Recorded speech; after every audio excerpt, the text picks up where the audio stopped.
इंटरनेटचा जमाना आलेला आहे, युग बदललेलं आहे, जग बदलतंय, देश बदलतोय, आपल्याला बदललं पाहिजे. या दृष्टीनं जसं पूर्वीच्या काळी कोणी जर गावाला गेलं तर मग बजारच्या दिवशी कोणी आलं तर त्यांचा निरोप मिळणं, नंतर लग्नाला कोणी आलं तर त्यांचा निरोप मिळेल. आता तो आहे कुठं,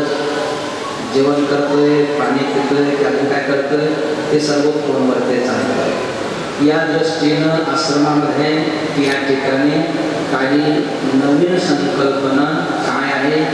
आणि आपल्याला तिथं काय सेवा करू शकतो ते आणि कशी करता येते, या दृष्टीनं कधी कधी असं व्हायचं की पोस्टर छापायचं आहे किंवा लग्नपत्रिका छापायची, त्याच्यावर ते फोटो टाकायचे आहे, परंतु तो फोटो मग कुठे मिळेल, काय मिळेल, या दृष्टीनं आश्रमाची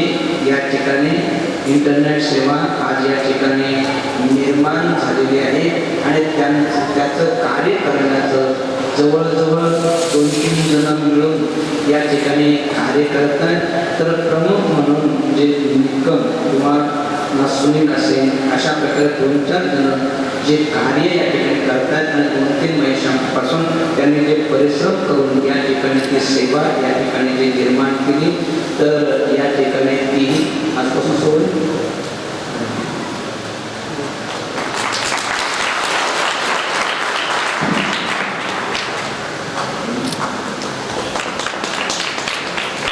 त्याचप्रमाणे